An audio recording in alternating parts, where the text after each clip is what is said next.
first about the King's Indian, I Mhm, was gonna say, if you feel like it's just not for you, you don't have to like keep forcing yourself to play it.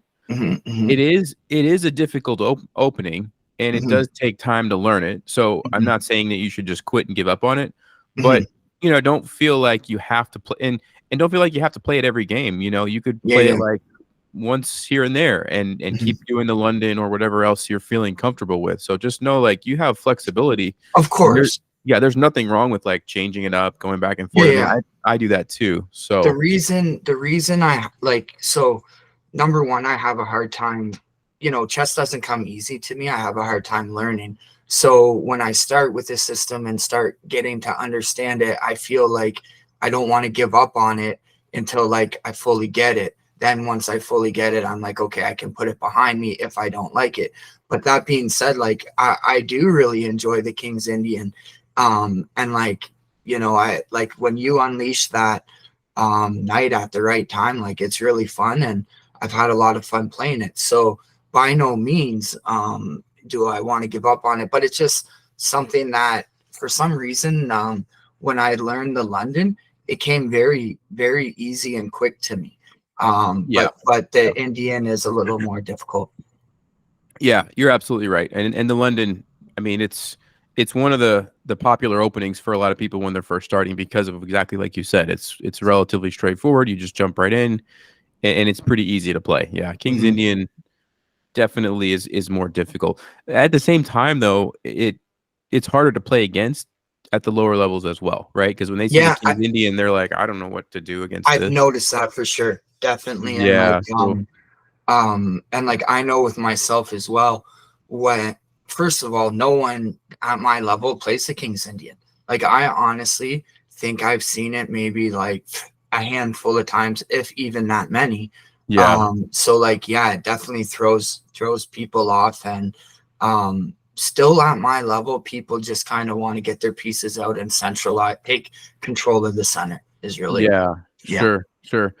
And then regarding your other question, I'm going to share my screen for this one. So, when you talk about the queen and using it more, I would say you might be right, but you don't want to go into the game with the mindset of, okay, I'm just going to like try to use my queen as much as I can.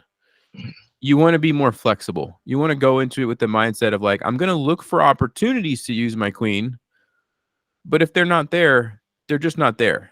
Mhm, And mhm. don't force it. Like, don't force it, right? Like the people who are like, all right, I'm gonna go for the scholar's mate and I'm gonna get that queen out there and start attacking stuff, and hopefully my opponent falls for this trick, Mhm. that usually doesn't end well. Because as soon as you play somebody who knows what they're doing, they defend the pawn, they stop your checkmate, they stop your checkmate again, and you're wasting all this time moving your queen all over the place, and it's not good, right? Yeah, I agree.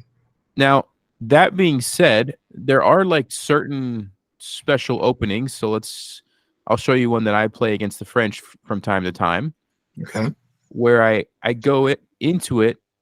This is called the winnower, where they play the French and then they pin your knight here, Mhm. and I play Queen D3, and I Interesting. go into it with the mindset of I'm letting them take me. My knight's pinned, so I have to take back with the queen. Hmm. And then they're going to attack me. I know that this is going to happen. I'm going to lose a tempo. But then I bring the queen over here to h4. And the point here is that a lot of times black wants to castle. But if they castle, notice how my queen is lined up here. I can play bishop d3, and I'm starting to threaten checkmate here. All I have to do is get rid of that knight. So bishop Mhm. g5, and something like this, just as an example, bishop g5, I could very easily win the game very early with Interesting. checkmate. Nice.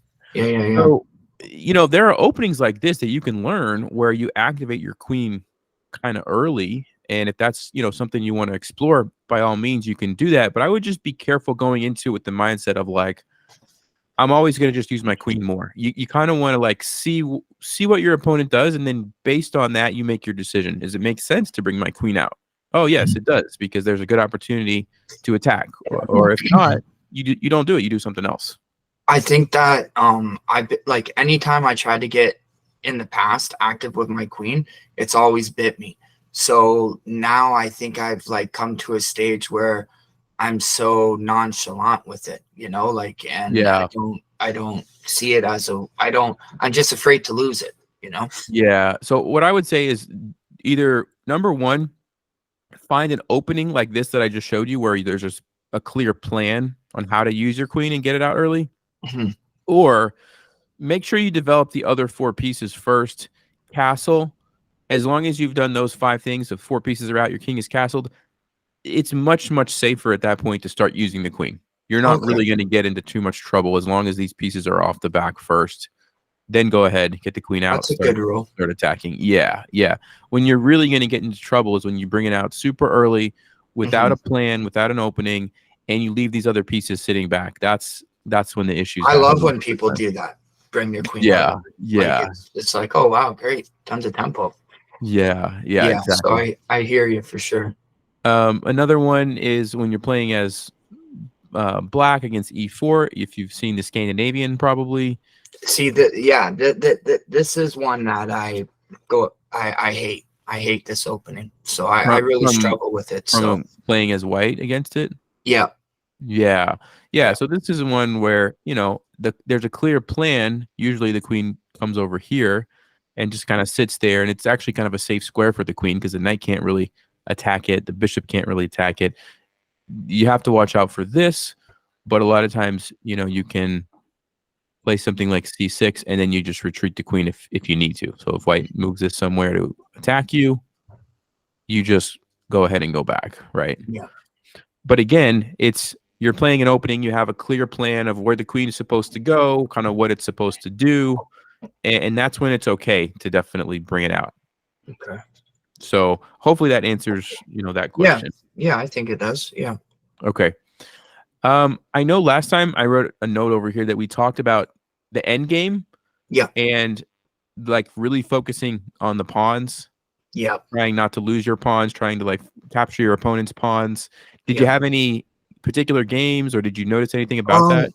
No, like I just been winning a lot more games by Okay. really focusing on, that. And I think in the previous end games, I'd be so one of my big problems is I get focused with the plan and I think I have a good plan and I'm willing to let things go in order to develop my plan. And I get Hmm. like tunnel vision, you know? Yeah. And then with the end game, if something's under attack, I don't leave anything hanging and I don't let anything go. That's my new kind of thing that I try to do. And look Great. for tactics. Yeah. In the end game, when there's not so many pieces on the board, when I do my blunder check and my hanging pieces check, I also am like, oh, do I see any tactics? Really focus on tactics, and that has helped a lot. Okay. Great. Great. Yeah. Regarding the tunnel vision, usually a good habit is every single move, even if you have a plan and you're kind of progressing down the plan, every single move, you just kind of stop and pause and say, okay, I'd like to continue with this plan, but did my opponent do something that gives me an opportunity to do something better?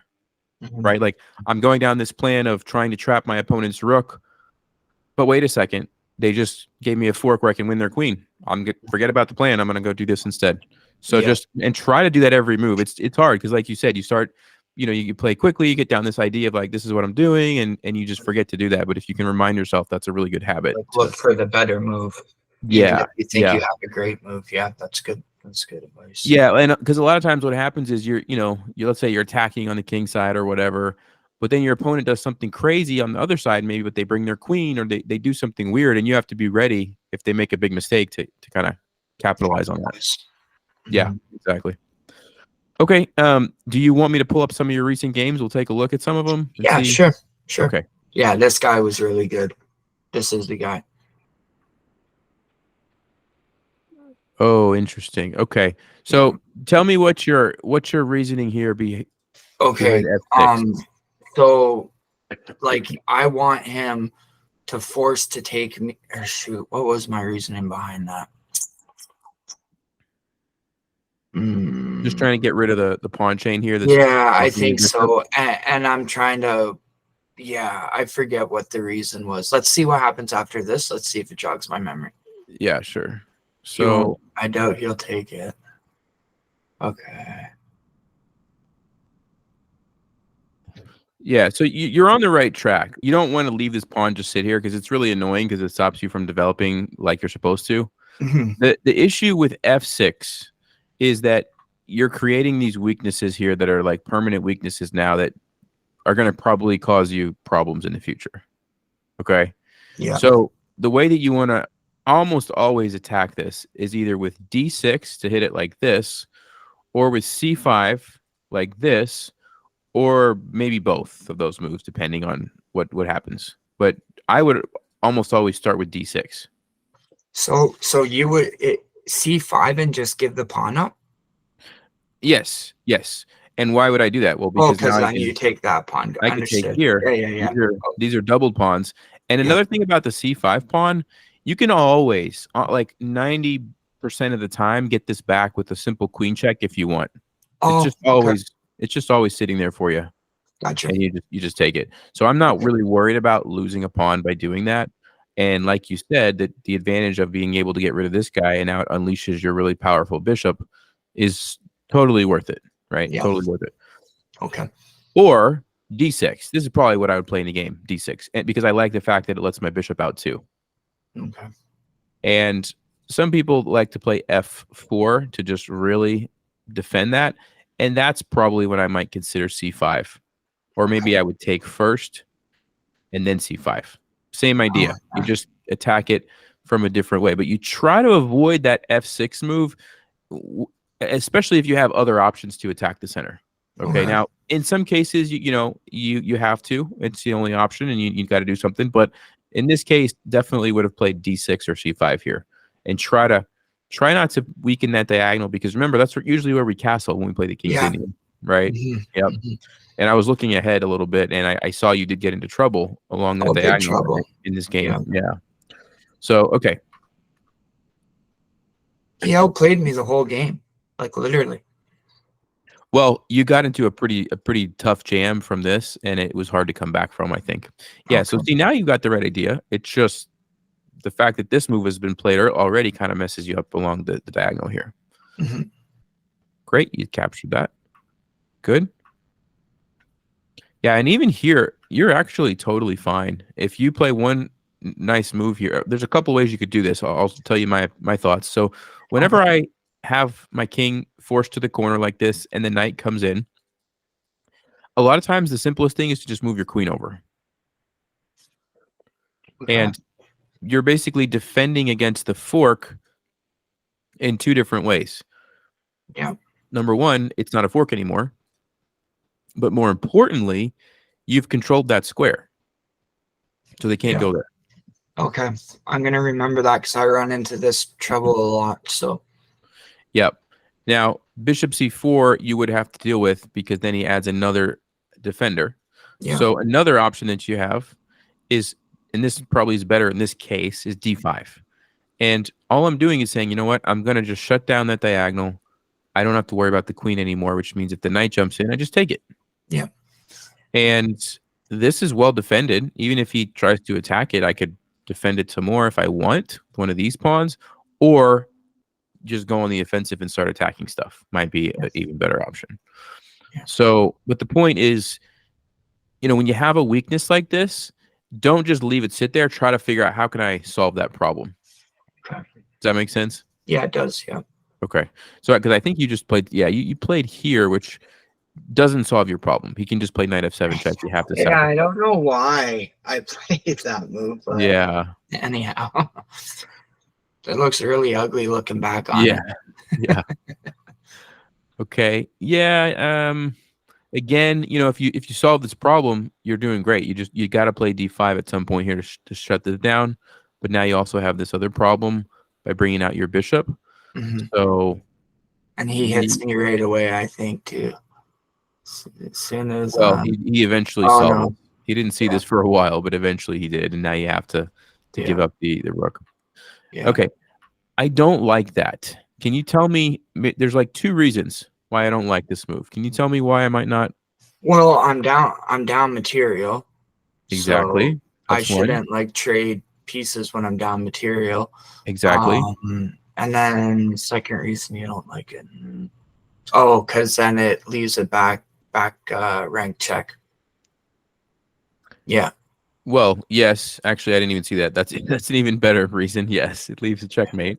But apart from the checkmate, even though the checkmate didn't exist, the Okay. other reason I was going to say is when you play the King's Indian and you castle here, this bishop is a lot of times the best defender of your king. Okay. So if you just go here, I mean, your bishop is defending against the queen. You're going to live on to fight another day. The game's going to go on. Who knows what's going to happen? But as soon as you trade that off, yes, there's a checkmate. But even without that, your king is very open, exposed. The queen doesn't really have much to stop it, and so I don't like giving it up for that reason. And then another reason, now that I'm thinking about it, is your bishop has already been developed. You've committed some time to move it out. You've moved it again, right? It's played some in the game. This guy has just been sitting here, hasn't even moved it, and we're gonna say, all right, it's an even trade. We'll just trade it off. Really, it's not. That bishop hasn't done anything. Yours is more valuable. So all those things, I think that was a big mistake. If you just Okay. go here, I wouldn't be surprised if you go here if you figure out a way to come back in this game. Um, bring out your knight, bring out this guy, get your queen up, get your rook over, and I think you would have had some good chances in this game. Yeah.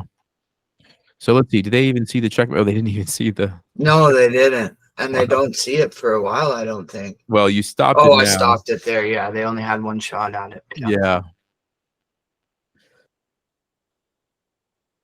Yeah, I mean, at this point, you're playing pretty okay here. It's just actually, yeah, you're not in a bad position holding on, considering the material. He saw that. Okay.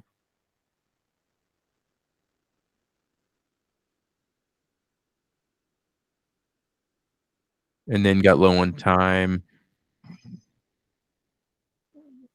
Yeah, okay.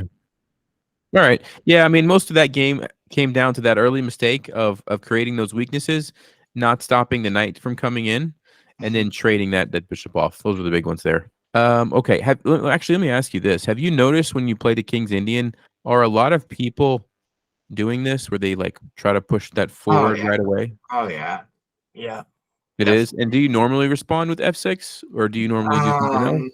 Shoot. I no, I don't normally respond with F6. Okay. Okay. And that game, I think the reason I did was just trying something new. Trying Okay. something new. Okay. Yeah, that's fair. That's fair. Just going forward, remember this and remember that C5 sacrifice. That's a Yeah, good the one too. C5 sacrifices like that. That's what I like the most, Okay. because it opens up the bishop file and and that Yeah. check too if I want it. Like however I want it, I got it. Yeah. Now, one thing that let's actually maybe we can look at this because this might help you. I imagine a lot of people will think to themselves, okay, he's attacking. I'll just defend. Yeah. And then if you, let's just say you trade it off. And then if you attack again, they'll say, okay, he's attacking. I'll just defend. Mhm. And this is probably one that I would say let's go ahead and take some time here to see what does Stockfish recommends. Okay, it recommends knight to h6. So this is a good idea to keep in the back of your mind. If they do defend it with all their pawns to where you really can't totally break free, Stockfish says that's okay. We just bring our knight out to h6. We can still castle. Notice we don't create the weaknesses here, right, by moving this pawn.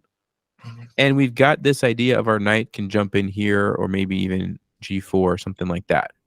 Okay, so I don't know what they're going to do. Let's say knight f3. Probably we can castle. Let's say knight c3. And I'm just kind of trying to get an idea. Bishop g4. Let's say bishop e2 and then knight f5. Yes. Okay. So see how you developed your pieces against this. Mhm.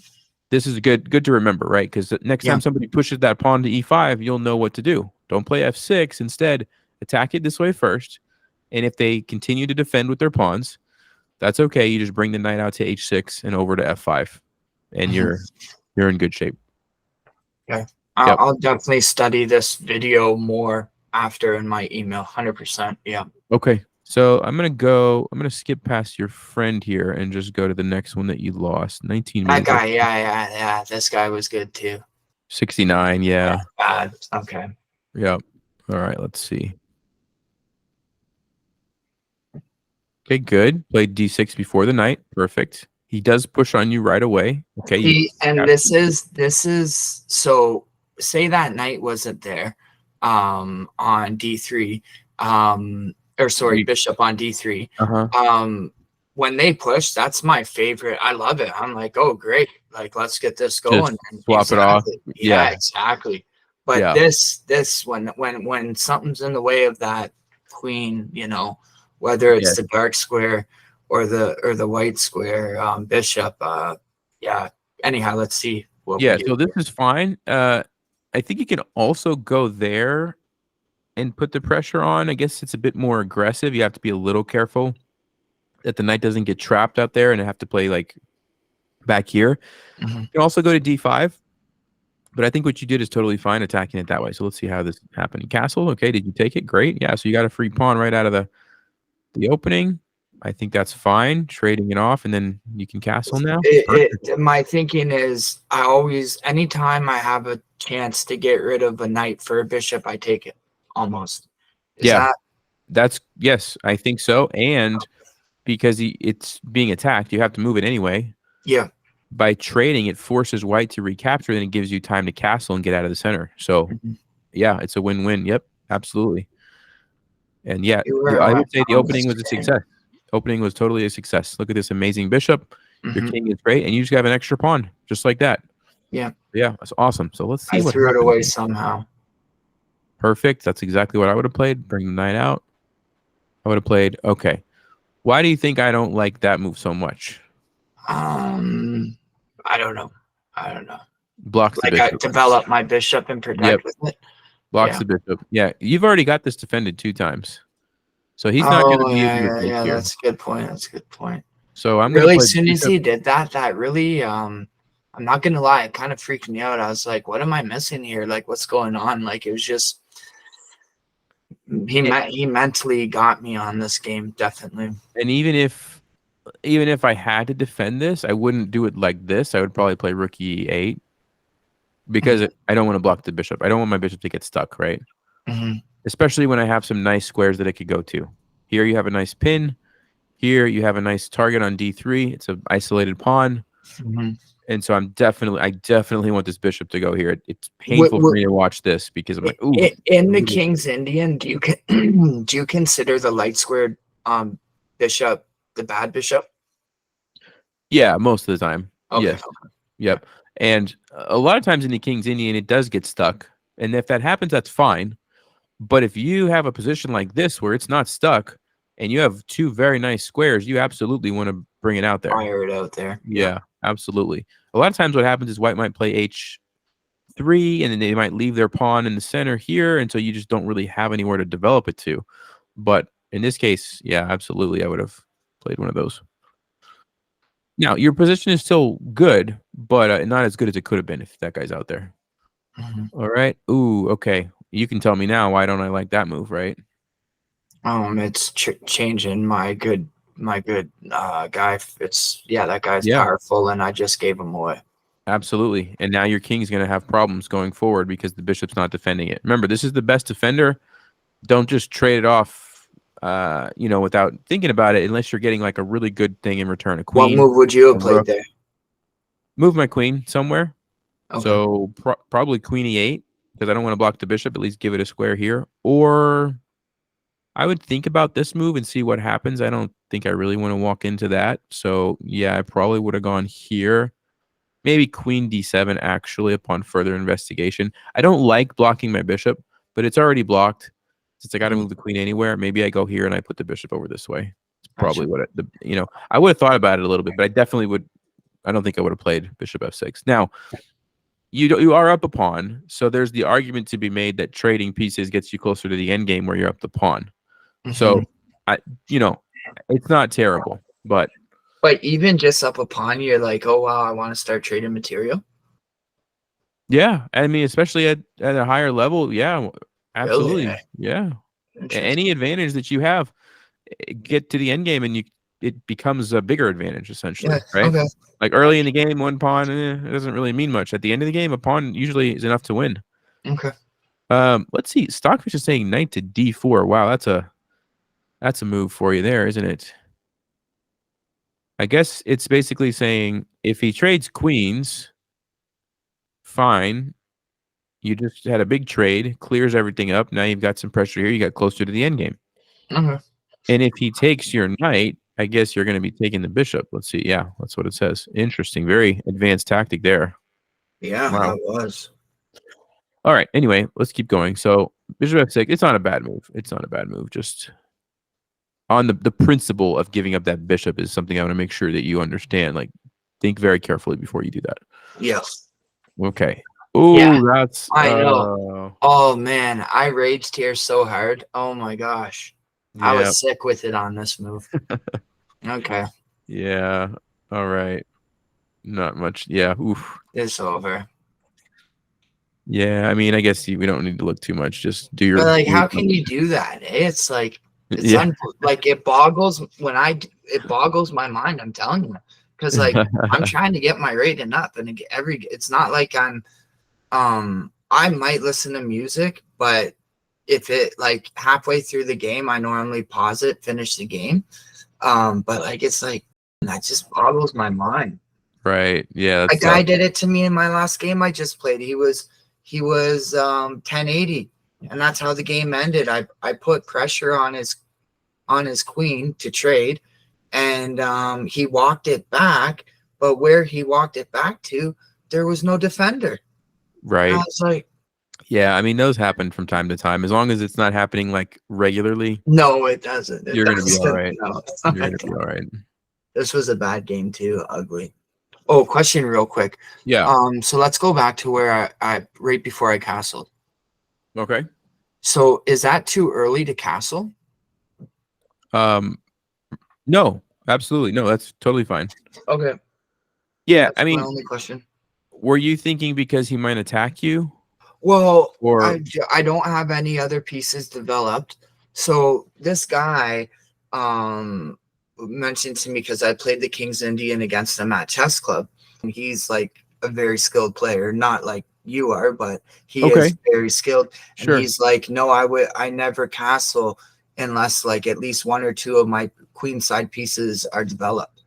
And I was like, I don't know. Because Yeah, like all the so videos I watched, like they castle almost right away. yeah, Like no, by videos, I mean in the King's Indian, in the games, like from, you know how in the videos you'll play a game from like highly rated players, yep, grandmasters. yep. They always develop right away. Yeah, yeah, yeah. No, no, Okay. no. Even in not in the King's Indian, in any opening, castling is kind of interchangeable with other developing moves, right? Like there's four pieces that you want to get out and you want to castle. And the order that you play those doesn't really matter. The only time that I would say it's dangerous to castle super early is if it's obvious that your opponent is trying to launch an attack. If it's super obvious, like let's go back a few moves here and let's just say instead of knight here, your opponent played h4, or let me do it this way. Let's say they play. I'm trying to think how to. Yeah, we'll go with h4, and then you play knight f6, and then they play h5. Here, I probably wouldn't castle because I mean, I see what they're doing, right? They're about to take this and open up the rook, and Yep. it's super obvious to me. Why would I castle into that when it's so obvious, right? I'm going to do something else. Yep. Probably take the pawn and go on with the game, or take this pawn or whatever. But that would be the only situation. If I can see they're obviously about to try to attack me, and then you might want to just delay and do what your friend said, get these other pieces out and see what happens. And maybe you leave the king there for in the center. That's kind of the only situation. But in the game, your opponent was really not giving any signs that they wanted to launch these pawns, right? No. So absolutely, castling is totally fine. If And anything, he almost looks like he wants to castle king side. yes, exactly. And just understand, sometimes you're going to castle, and they are going to try to attack you, and that's part of playing the King's Indian. As with any other opening, that's a valid strategy, and sometimes people are going to do that. Doesn't mean that it's bad for you. So yeah, absolutely, this is fine. The general rule is if somebody attacks you on the flank, you want to counterattack in the center. Because usually, let's see, what did they play? Did they play that? No, okay. Well, usually if they are, launching pawns on the flank, they're probably not doing something with their king, and so counterattacking in the center is a good way to open it up, get the rook involved, something like that. Yeah, long answer to your question, but no, I Okay. totally think castling is fine. Rook e8, great. E5, yep. So this is typical King's Indian style here. Yep. C6, fine. Okay. Ooh, that's not really a good move. Let's see. What did you do? Yeah, I think that's great. What did Stockfish say here? D4 is a little bit better. Interesting. I like what you did because I like that you're kind of getting ready to push these pawns forward. So I think I probably would have played that too. Yep. What Okay. do you do with like when that dark squared bishop attacks mine? You just let him sit until he's ready to take me. Yes, Okay. absolutely. You had asked about the bishop when they come down here. Mm-hmm. Yeah, you just leave it. And the reason you leave it, like 9 times out of 10, is because if you take this, The then queen's the queen following. is in your face. And then like knight Yes. g5, and you're getting checkmated. Yeah. And once the queen gets there, if the bishop's traded, you don't have an easy way to get rid of it. No. Whereas when you leave it, if they take you, then when you recapture it, your king covers that square and they can't come in right away. Mm-hmm. And so it's just a safer way to do it for your king. So yeah, just leave it like you said. The other option that some people like is they will just drop the bishop back to Okay. avoid the trade altogether. This one is interesting because it's kind of annoying for white because white's like trying to trade off your bishop and you're like, no, I'm keeping that thing forever. Yeah. But at the same time, you have to be really careful because notice how your king has nowhere to move. Oh yeah. Like nowhere. You can't move in the corner because your bishop there. You can't move here because this bishop. So if a knight somehow lands here or here, you're just checkmated. Now, that's not super common, and it's hard for white to figure that out, but Mhm. it's a risk. So it I kind of got depends on smother checkmated this week for the first time. Like the same someone's way you mother would do it in checkmated the you. yeah, same way you Oh. do it in the puzzle. Mm-hmm. Yeah, so you got to watch out for that if you are going to do this, but it's totally up to you. Some people like that. Other people, my personal preference is to just leave it and I just recapture with the king. That's But what I I've have, always done. yeah, I have played quite a few people that will go for this route. Now Because you if have you to move. move it off, you kind of waste a move as well, no? Yes, you do, but then White's bishop is kind of in their way too. If they ever want to try to use the rook, they can't because the bishop's in the way. Good So point. there, Yep. it's a trade off. Of course, you would probably want to move your rook out of the way first so that you don't lose the rook. Yeah. But anyway, something to think about. So you captured. I think that's great. You played d5. Okay. So I like the idea. I think. Did you play this because you were trying to sacrifice a pawn, or you just That forgot that was a they could just blunder. take it? That was a Okay. blunder. Forgot they could just take it. Okay. Yeah. That was a blunder. Gotcha. Rook to e7. Yeah, it's tough. Ooh. Yeah. Okay. Basically, this is a super common tactic on f7 here. Whenever you have something lined up and it's undefended, you got to be really, really careful. Yeah, And this and one, I'm very aware of that tactic too. Like I look for the tactic myself all the time. I've won queens this way. It freaking yeah, stung. It did. Yep. yeah. Yeah. So, It's over from there. right. Oh, he hung the. Oh He yeah, this game he hung the queen. Yep, he did. He did. I thought I was back in it too. I was so because I love coming back. Like I Yeah, don't you're resign. winning. You're winning again. Yeah, Yeah, I don't resign many games at all anymore, like ever. yeah. Because and that's probably another reason my rating is higher. Like the in the math I did, it was 4 queens and 1 rook from a misclick, but the rook was in the end game. Mm-hmm. And all 5 games I won the 4 queens and I drew the rook, and that's like a 90-point swing. Yeah, no, yeah, it's funny you say that. One of my other students, I was just telling him the other day, I noticed he resigned super early, like as soon as he made a big mistake, like lost a Yep. queen or something, he would Yep. just resign. And I realized like, wow, a lot of these games, I think you maybe could have came back and you never know if your opponent's going to make a mistake just like you did and hang their queen like we saw Yeah. here. Yeah. Nelson, my buddy from the chess club, like he's a very strong beginner chess player. Like if I'm a beginner, if I'm a somewhat beginner. He's a strong beginner. Okay. And man, he's just resigning all the time. And I told him, I'm like, dude, like you resign all your games. Like you resign them all. Yeah. Can't, Yeah. but yeah. I get it Yeah. though. Sometimes frustration, resign, but I Sure. really Sure. try on two things. One, I don't want to resign because my opponent at my level can hang pieces back. And two, like out of like almost punishment for playing stupidly. And also I'll learn playing the game, Yeah. so I don't Yeah. resign. Exactly. All right, let's see how you actually lost this, because you did come back here. Yeah, I messed up royally.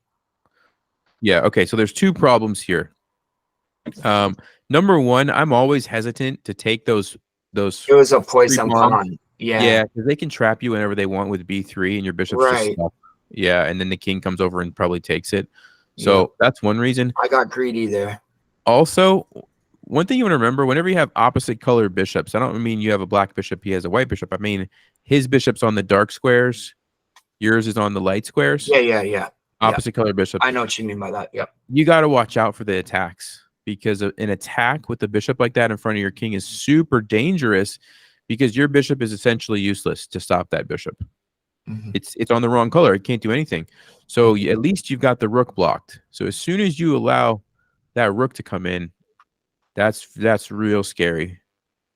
Also, one rook on the 7th rank is bad enough. If you get two rooks on the 7th rank, it's even worse. So yeah, there was a game this week where I was down 4 points and all I had left was my two rooks. But I got both of them on the back rank, and his queen was on B1 and he had a rook on C3. And I seen that before I even tried to get my rooks down there. And I was like, oh, wow, maybe I can checkmate him. And sure enough, he let me get both of them on there thinking he's safe. And he got checkmated in the corner. Yeah, nice. And I only seen that because of puzzles. Right, so right. I hit 2,300 this week. Oh, you did? Yep. Nice. Okay, good.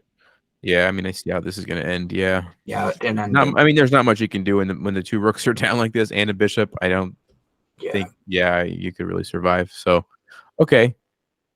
Probably, just allowing this guy to come over was the big mistake here. But you really need to figure out a way to get rid of that bishop. So probably rook e6. Try to get it out of there so that you could trade somehow would be what you needed to do. Yeah. Okay. What do you think I should be like trying to work on now? Same things? I mean, I think you're doing the right stuff. I would say maybe try to make a decision on the opening if you're going to stick with the King's Indian or not, if you're going to try to play some other things. Okay. Regarding the queen question, like you said, I wouldn't make that a goal. Like, I'm going to use my queen more. I would just keep doing what you're doing. I think you're playing great. Your rating is going up, so you're doing the right stuff. Okay. So just try to pay a little more attention to those blunders, the queen, the hanging queens and things like that. But yeah, you're doing the right stuff. So you're on the right track.